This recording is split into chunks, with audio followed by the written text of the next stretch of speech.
মুসাইলামাতুল কাজ্জাব দাবি করছিল আল্লাহ রাসূল সাল্লাল্লাহু আলাইহি ওয়াসাল্লামের জামানায়, এসে বলে মুহাম্মদ আর নবুয়া নিসফুন লি নিসফুন লাক, নবুয়তি অর্ধেক আমার অর্ধেক তোমার, আমারটা আমারে বুঝায় দাও। আল্লাহ রাসূল বললেন, তুই তো খুবই খারাপ, তুই শুধু মুসাইলামা না, তুই মুসাইলামাতুল কাজ্জাব, তুই মিথ্যাবাদী ভণ্ড মুসাইলামা। আমার নবী যা করতো নবীরাও কপি করতো, ফলো করতো। আমার নবী লোনা পানির কুয়ার মধ্যে ফু দিলে ওই লোনা পানির ওইটাকে মিঠা পানির কুয়া বানাই দিত কে? ও ওর এলাকায় এরকম করতো, লোনা পানির মধ্যে ফু দিলে আগে মানুষ যাও মুখে দিতে পারতো, এখন এটা মুখেও দিতে পারে না। আমার নবী নবজাতক বাচ্চার মাথায় হাত বুলাই দিলে মাথার চুল বেড়ে যেত, তো এই বেয়াদব ওর এলাকায় যে বাচ্চার মাথায় হাত বুলাই দিলে চুল বড় হওয়া তো দূরের কথা, ওই বাচ্চাগুলো ছিল আজীবন টাক মাথা। আবার আমার নবী ফু দিলে গাছের ফলন বেড়ে যেত, ও ফু দিলে গাছ মইরা শেষ। মির্জা গোলাম আহমদ কাদিয়ানি নাম শুনছেন? এই বেয়াদবটাও দাবি করছিল নবুয়তির, টয়লেটের ভেতরে উপরে মরছে, মেথর দিয়ে ওরে টেনে টেনে উঠানো লাগছে। তাই আমার নবীর সাথে বেয়াদবি করলে ওর সাথে ছাড় নাই, চিল্লায় বলো ঠিক কি না? শেষ নবী, ওনার পরে নবী নাই, ওনার পরে নবুয়তির দাবি করলে ওর খবর আছে, চিল্লায় বলেন ঠিক কি না? আপনি শুধু সৌদি আরবের নবী না, আপনি শুধু মিশরের নবী না, আপনি শুধু বাংলাদেশিদের নবী না, আপনি শুধু আরবি ভাষাভাষীদের নবী না, আপনি শুধু সাদা চামড়ার লোকদের নবী না, আপনি শুধু পুরুষ মানুষদের নবী না, আপনি শুধু শক্তিশালীদের নবী না, আপনি গোটা বিশ্বের সবার জন্য নবী হয়ে এসেছে। এজন্য আল্লাহ বললেন তিনি হলেন খাতামুন নবিয়্যিন, ওনার পরে আর কোনো নবী নাই। আমার নবী বলছেন লা নাবিয়্যা বা'দি ওয়ালা রাসূলা, আমার পরে কোনো নবী নাই, আমার পরে কোনো রাসূল নাই। তবে লাউ কানা বা'দি নাবিয়্যুন লাকানা উমর, আমার পরে নবী হওয়ার যোগ্যতা যদি কারো থাকে আমার ওমরের ওই যোগ্যতা আছে। তুমি বলছো রাসূল দেবে না, রাসূল দেবে না, এই কথাটা কার? আমার নবীর পরে আর কোন রাসূল তিনি দিবেন না, তিনি শেষ নবী, তিনি আখিরি নবী। সুবহানাল্লাহ পড়েন।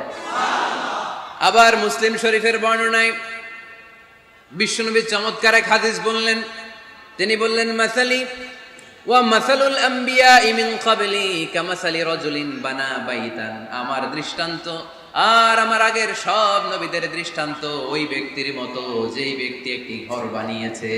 কি বানিয়েছে? চমৎকার চোখ ধাঁধানো সৌন্দর্য দিয়ে এক ঘর। এই ঘরের ভুল ধরার মতো কোনো ভুল নাই, এত ডিজাইন, এত ইন্টেরিয়র ডিজাইন করেছে, লোকজন যেই আসে দেখে বলে বাহ বাহ, দেখে কি বলে?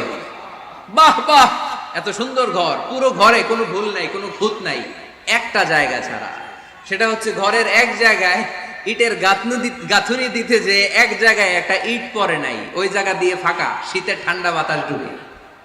সুবহানাল্লাহ কইতে পারলেন না? বিষ্ণুই বললেন আমার দৃষ্টান্ত আর সব নবীদের দৃষ্টান্ত ওই ব্যক্তির ঘর বানানোর মতো, যে ব্যক্তি সুন্দর ঘর বানালো তার ঘর যেই দেখে সে বাহাবা বলে, কোনো ভুল নাই, কোনো খুঁত নাই, একটা জায়গা ছাড়া।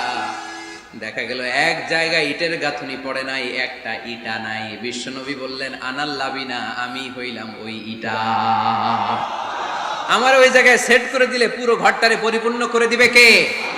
তাই আমি ছাড়া এই পৃথিবী অসম্পূর্ণ, অপূর্ণাঙ্গ। যখনই আমি এসেছি গোটা বিশ্ব পূর্ণাঙ্গ হয়েছে, ঠিক কি না? সহিহ মুসলিমের বর্ণনা, ফাআনাল লাবিনা, আমি হচ্ছি সেই ইটা, আনা খাতামুন নবিয়্যিন, আমি হচ্ছি সেই শেষ নবী। আমারা যখন ওই জায়গায় ওই গ্যাপটা সেট করে দেয়া হয়েছে, ওই ঘরের পূর্ণাঙ্গতা দান করেছে কে? আবার আল্লাহ বললেন এক এক নবীরা আমি এক এক জায়গায় নবুয়তির বাউন্ডারি দিয়েছি। এক জায়গায় মুসা নবীর বাউন্ডারি, এই জায়গার বাউন্ডারি শেষ। আরেক জায়গায় শুরু হয়েছে সাইয়েদনা শুআয়ব আলাইহিস সালামের বাউন্ডারি, ওই জায়গার নাম মাদিয়ান। মুসা আলাইহিস সালামের নবুয়তির এরিয়া ছিল মিশর এলাকায়, শুআয়ব আলাইহিস সালামের নবুয়তির এরিয়া ছিল মাদিয়ান এলাকায়। আবার একই সময়ে এট এ টাইমে সাইয়েদনা ইব্রাহিম আলাইহিস সালাম ছিলেন এক এলাকার নবী, আবার আরেক দিকে লূত আলাইহিস সালাম ছিলেন আরেক এলাকার নবী। তার মানে এক একজন নবীকে নবুয়তির জন্য এক একটা এরিয়া ঠিক করে দিয়েছেন কে? কিন্তু আমার নবীর জন্য সীমায়িত, স্পেসিফাইড কোন এরিয়া আল্লাহ বেঁধে দিয়েছেন নাকি? আওয়াজ করে বলতে হবে, আমার নবীর নবুয়তির আলাদা কোনো বাউন্ডারি আছে?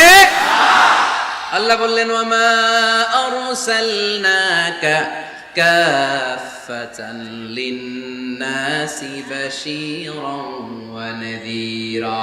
নবী হে, আপনার জন্য আপনার নবুয়তির আলাদা করে ছোট্ট কোনো বাউন্ডারি নাই, গোটা বিশ্বটাই আপনার নবুয়তির বাউন্ডারি।